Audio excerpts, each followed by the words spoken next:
let's put it this way. Explosion AI everywhere. Certifications or anything else you can imagine is going to be AI, AI, AI, AI, AI, AI, AI, AI, AI, AI, AI, AI. I dare you to edit that. This is DevOps Paradox, episode number 244. What every DevOps should learn in 2024. Welcome to DevOps Paradox. This is a podcast about random stuff in which we, Darin and Viktor, pretend we know what we're talking about. Most of the time, we mask our ignorance by putting the word DevOps everywhere we can and mix it with random buzzwords like Kubernetes, serverless, CI/CD, team productivity, islands of happiness, and other fancy expressions that make us sound like we know what we're doing. Occasionally, we invite guests who do know something, but we do not do that often since they might make us look incompetent. The truth is out there, and there is no way we are going to find it. P.S. It's Darin reading this text and feeling embarrassed that Viktor made me do it. Here are your hosts, Darin Pope and Viktor Farsic. Happy New Year. Welcome to 2024. You are now being downsized. Because of what? Replaced by AI or because... Well, that's what we're going to talk about, because what you're hearing from me right now is not actually me. We passed all our sessions to AI and then it figured out your tone of voice and the way of speaking, and that's it. Is that why we are not showing the faces but only audio, right? Because it still cannot simulate your face realistically. Correct. It would look very odd if it tried to simulate photons. No, this is still me. This is not AI, by the way. AI voice is still not there yet. Isn't that what AI would say? Possibly. If it was AGI, yes. Do we really know that we are who we say we are? And that's the show, everybody. That's what's going to happen to you. Have a nice life. No, it's not that bad. Yet. So on today's show, we are talking about predictions for 2024. And I have a feeling probably a bit beyond. We've sort of already leaned into it a little bit. Here's our first one. AI assistants are going to start displacing jobs. And not just general menial jobs. Not replacing the kiosks at the fast food places. It's going to start replacing operational jobs. Before we go to operational jobs, I think that what you said is not going to happen in 2024.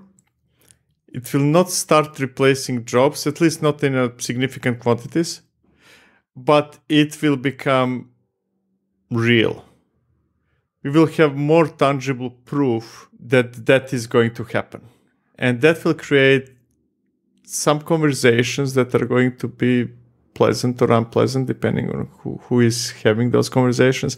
But the threat of job replacement, and I'm generalizing now, not talking about software, is going to become more tangible, more real. What do you mean by more real? We will see the prototypes. We will see the work in progress of how that is going to happen. We will see the results of that. It will not be employed. We will not get to the point where you say, okay, now we really don't need this profession anymore. But we will see, hey, look at this. This is your profession in not so distant future, right? I already have a proof of concept. That sounds terrifying. No, it doesn't.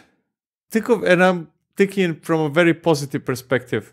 Would it be really bad that we, and I'm talking about humans, planet, work 4 hours a day instead of 8? Would that be so bad? I'm not talking about more distant future. That would not be so bad. Except why would companies need people to only work 4 hours a day? In the short run, and I'm not talking even 2024, but beyond that, we are not going to have AI that replaces literally all human effort.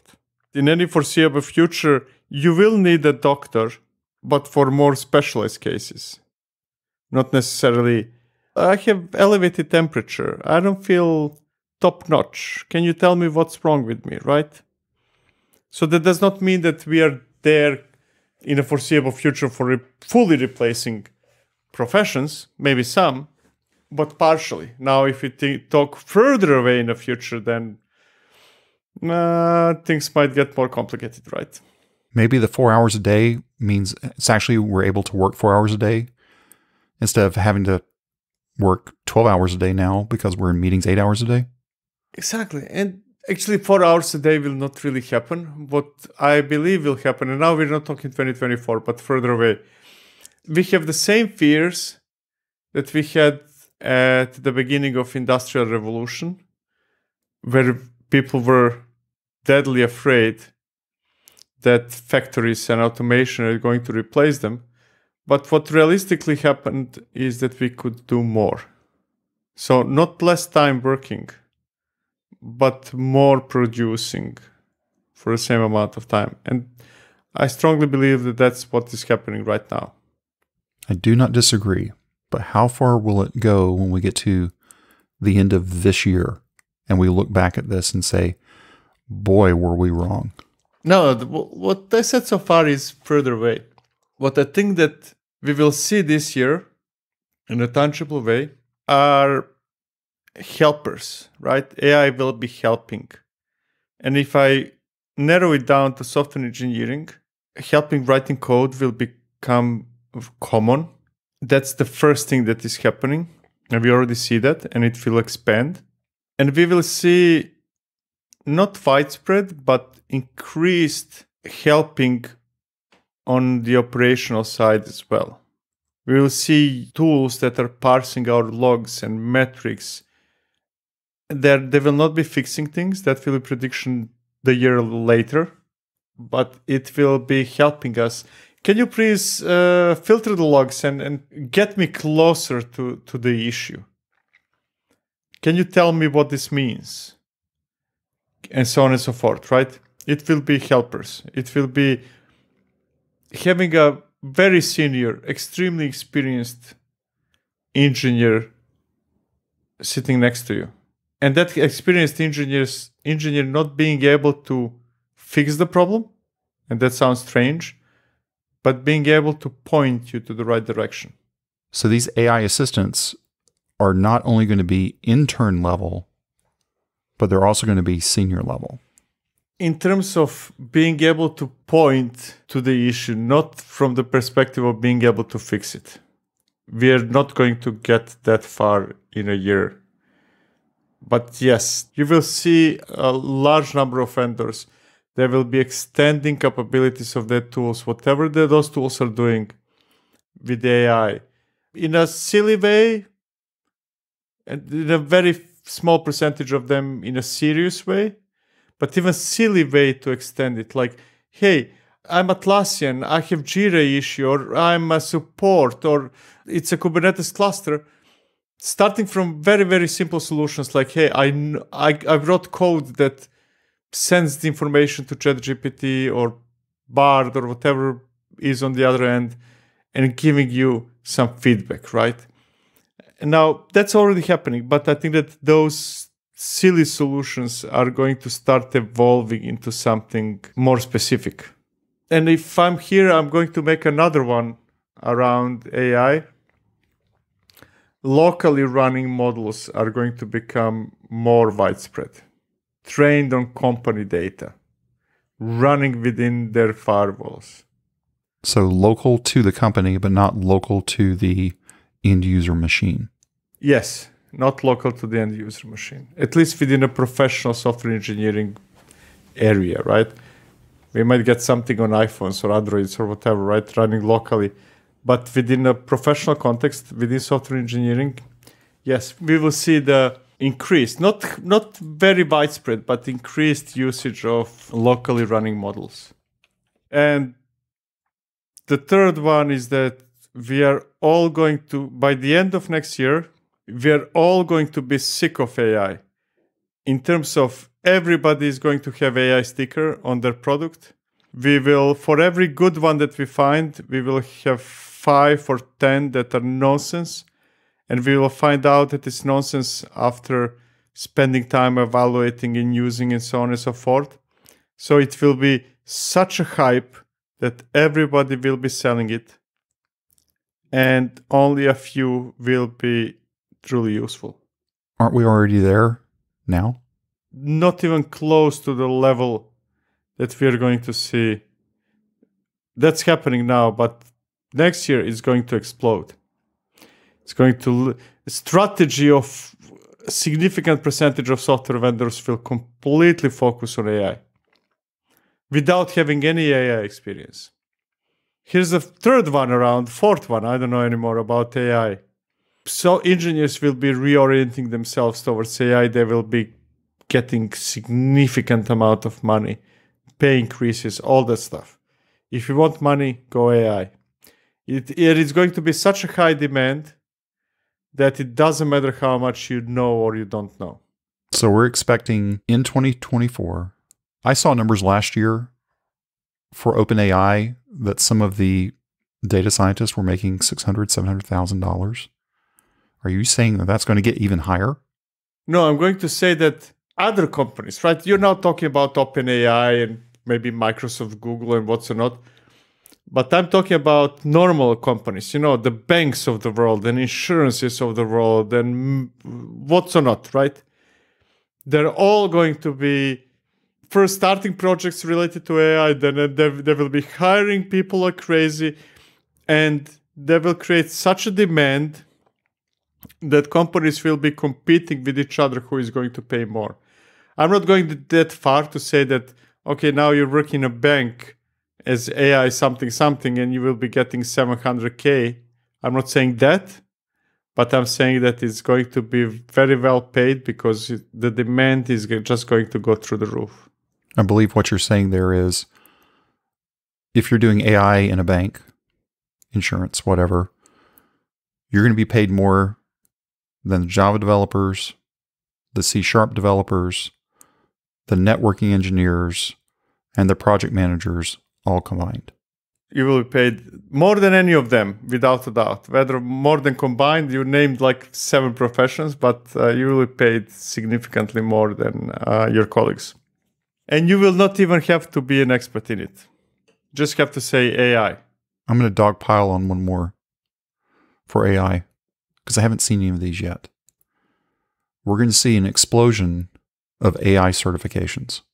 Oh, of course. Let's put it this way. Explosion AI everywhere. Certifications or anything else you can imagine is going to be AI, AI, AI, AI, AI, AI, AI, AI, AI, AI, AI, AI. I dare you to edit that. The model just got stuck, people. I'm sorry. Yeah, I can't do much with that. Okay. Are we done with AI now? There's a lot of subtopics in there. Exactly. So let's just generalize it. Well, let's read them back. So locally running models, we're all going to be sick of AI. If you want money, go AI. The explosion of all AI certifications, you name it and whatever. And then the basis of all of this starting is the assistants, whether it's an intern level assistant or a senior level assistant, is going to become commonplace.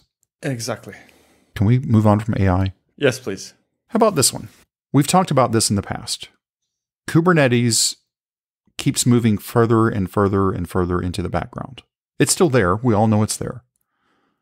But it's not what we're interacting with on a day-to-day basis. Not all of us. So here's the prediction.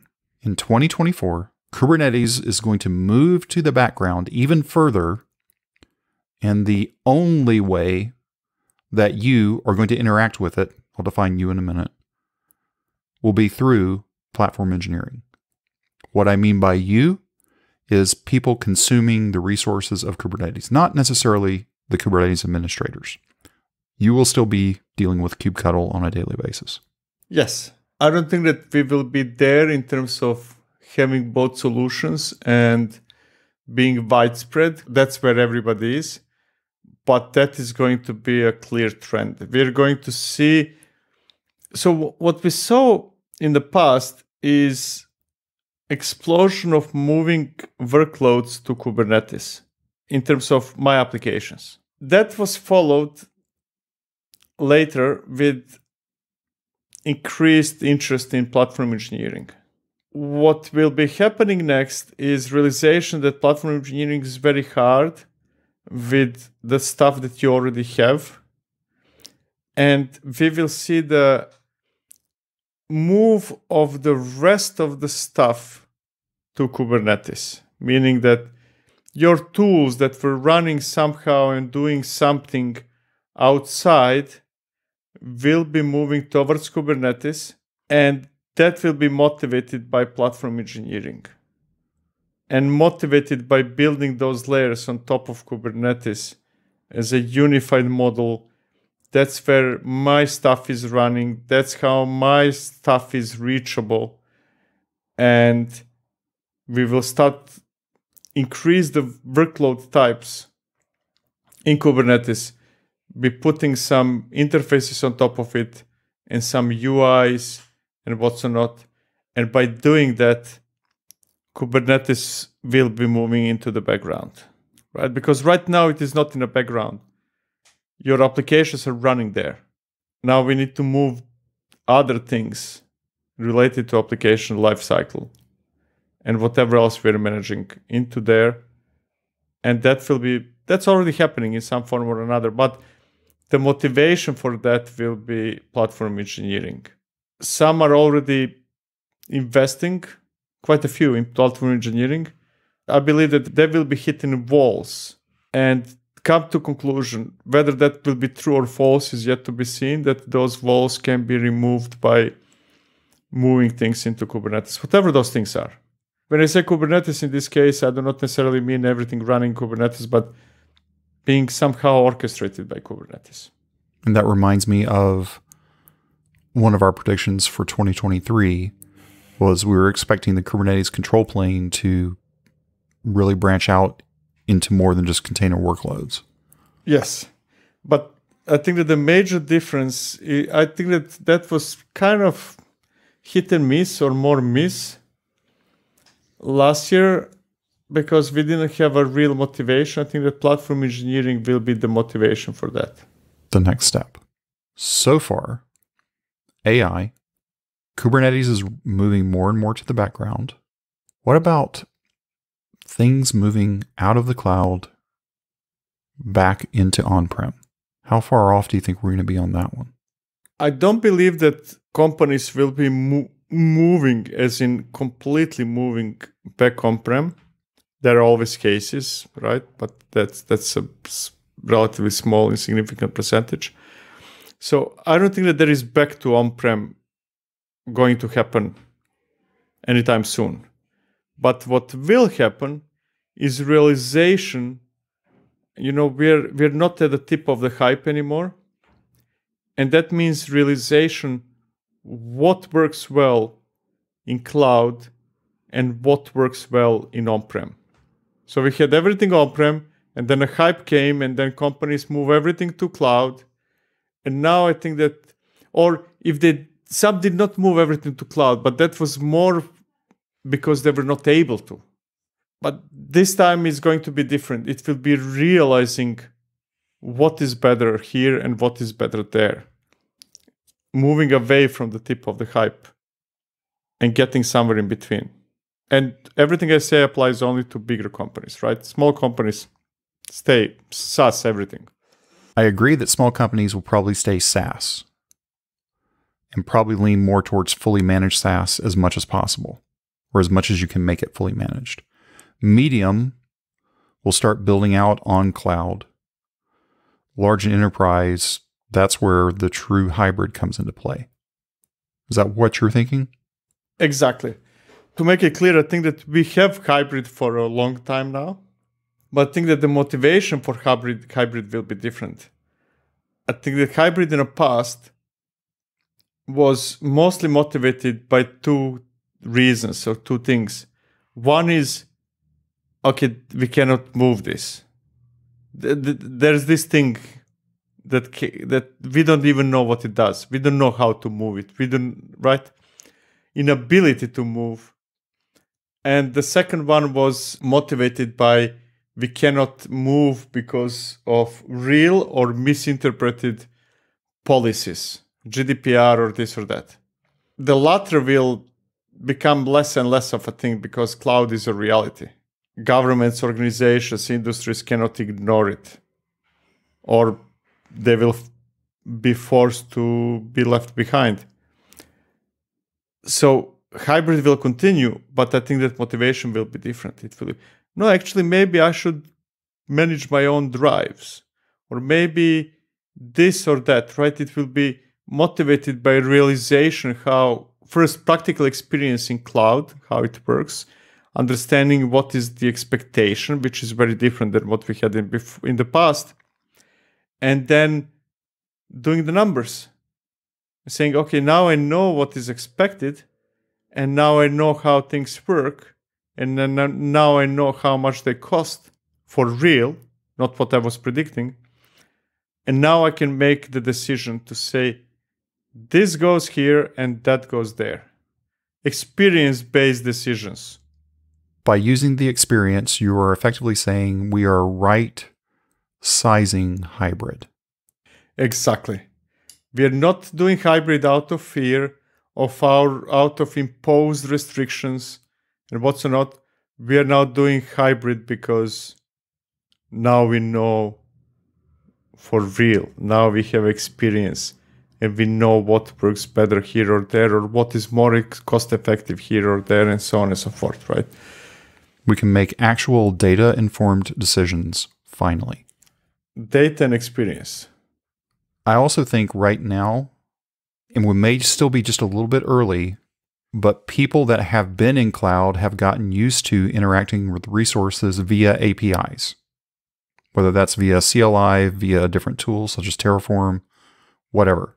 I think we're now at the point to where you can do that with on-premise within reason. I don't know if we could do that, if we could have done that back when the initial hybrid ideas were going on. Maybe we could, maybe we couldn't. Let's say for the sake of argument that I will say that we could do it in the past as well. But we didn't have to because the expectations were different. I'm used to wait for 3 weeks to get this. I'm used to opening Jira tickets and so on and so forth. Now that's not the case anymore. Now if you're going back on-prem for part of the stuff, not everything, your users, the rest of your company, are having different demands. There is no going back now. There is going back in terms like you can do it fully cloud, you can do it fully on-prem, you can do hybrid, but the expectations are different, self-serving, API-driven, and so on and so forth, right? Otherwise, it will fail. If any company goes back to on-prem or stays on hybrid if they were always hybrid, and their users are not going to, when I say users, I mean internal employees, are not going to keep up with that, right? The demand is different. The expectations are different. Quick recap. AI assistants, Kubernetes moving to the background, on-premise sanely, I'll call it that way. And here's one that's a little more nuanced. And this is going to be the final one. So we're just really for, but AI, AI explodes everything. AI is 57 grouped into one umbrella. So if we get that one right next year, at the end of next year, Darin, we can say that we guessed vast majority correct, right? Well, we'll just run it through our current language model and see if it was true or not. We'll see how that plays out. WASM will become a normal workload type. This is our far-stretching, wild guess. Or is it wild? There are a couple of things I believe will be happening with WASM. Let me start by saying I don't believe that WASM would have any significant percentage of workloads next year. So I don't believe that that will happen. Like, hey, 50% of the workloads are running in WASM and stuff like that. That's not going to happen. But what will happen are a couple of things. First, a realization that WASM might be just the thing that we needed when we don't need the complication of Kubernetes and the ecosystem. I think that more and more people will understand what Kubernetes is, will understand the value of Kubernetes, but also will start understanding that I don't need it for this. which is again different than what was happening in the past. In the past, this is too complicated, I don't want it. But now it will be, this is too complicated for this specific type of workload. I'm going to keep it for XYZ, but I need something simpler. That simpler, of course, can be Docker and what's not, but I think that Wasm will start emerging as a solution for simpler or less demanding or less complicated workloads. That's not the intention. I don't believe that that's the intention behind Wasm. It's more focused on isolation and security and what's not, but I think that will be the use case that will make people think whether that's a valid alternative. We will see, not the huge numbers, but we will see increase in number of SaaS offering for Wasm, and you can run Wasm like this. We will see more serverless deployments based on Wasm, and we will see generally increase in usage, and this is, I believe, most important. We will start seeing where does it fit to begin with. But because right now we know that there is Wasm. Nobody understands really why and when we should use it. When I say nobody, I don't mean literally nobody, but majority, right? We will see how Wasm fits for real into the system. So out of all 4 of our predictions this year, I think that's going to be the one that we either are going to get completely correct or we're going to completely bomb. Exactly. I mean, bomb prediction can go either way also. The only thing I'm sure about is AI. It's all going to be AI. All AI all the time. Well, I guess we will find out in 51 weeks how this plays out, because that's when we will do the look back on this episode. Now, for the next episode, we're in this time of the year where people really enjoy creating goals. And we're going to have a return guest on, David Burkus, talking about how you can help create your best team ever. We hope this episode was helpful to you. If you want to discuss it or ask a question, please reach out to us. Our contact information and a link to the Slack workspace are at devopsparadox.com/contact. If you subscribe through Apple Podcast, be sure to leave us a review there. That helps other people discover this podcast. Go sign up right now at devopsparadox.com to receive an email whenever we drop the latest episode. Thank you for listening to DevOps Paradox.